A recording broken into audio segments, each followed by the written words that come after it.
মেয়েটার স্বামী যখন ঘুমিয়েছিল সে তার চুলগুলো কেটে ফেলে। আসলে তার স্বামী তার উপর খুবই অত্যাচার করত। মেয়েটা বাড়ি থেকে বেরিয়ে যায়, সে ট্যাক্সি ড্রাইভারদের কাছে সাহায্য চায়, কিন্তু কোথাও যাওয়ার মতো তার কাছে কোনো টাকাই ছিল না। একজন লোভী ট্যাক্সি ড্রাইভার সে তাকে সাহায্য করতে চায় না। একজন ভালো মনের ট্যাক্সি ড্রাইভার দেখে মেয়েটা হয়তো বিপদে পড়েছে, তাই জন্য সে বিনা টাকায় মেয়েকে সাহায্য করতে রাজি হয়ে যায়। সে মেয়েকে এখান থেকে নিয়ে অন্য জায়গায় চলে যায়। কিছুক্ষণ পরে মেয়ের স্বামী খুঁজতে খুঁজতে এখানে চলে আসে। এখানে ট্যাক্সি ড্রাইভারকে জিজ্ঞাসা করে কিছুক্ষণ আগে কি কোনো মেয়ে ভয় পেয়ে এখানে চলে এসেছে। ড্রাইভার প্রথমে কিছু বলতে চায় না, কিন্তু যখন তাকে টাকা দেয় টাকার লোভে সে সবকিছু বলে দেয়। এমনকি সে এই লোককে নিয়ে তার ট্যাক্সিতে করে তার পিছনে পিছনে যাওয়া শুরু করে। কিছুক্ষণের ভিতরেই তারা মেয়েটা থাকা ট্যাক্সিটা ধরে ফেলে।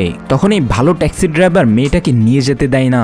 লোকটা তখন টাকার লোভ দেখায়, বলে আমি তোমাকে অনেক টাকা দেবো, আমার স্ত্রীকে আমার হাতেই দিয়ে দাও। ট্যাক্সি ড্রাইভার এই সময় বুদ্ধি করে মহিলাকে আস্তে আস্তে বাইরে বেরিয়ে যাওয়ার ইশারা দেয়। মহিলা ট্যাক্সি থেকে বেরিয়ে যায়। এই সময় লোকটা ট্যাক্সির ভিতরে ঢুকতে এসে ট্যাক্সিটা লক করে দেয়। মেয়েটার প্রাণ বাঁচানোর কারণে মেয়েটাই ট্যাক্সি ড্রাইভারকে জড়িয়ে ধরে। কিছুদিন পরে মেয়েটা আবারও এখানে ফিরে আসে। সে বলে তার স্বামী এখন জেলে আর তার স্বামীর সব সম্পত্তি সে পেয়ে গেছে, যার কারণে এখন সে ট্যাক্সি ড্রাইভারকে অনেক দামি একটা গাড়ি কিনে দিতে চায়।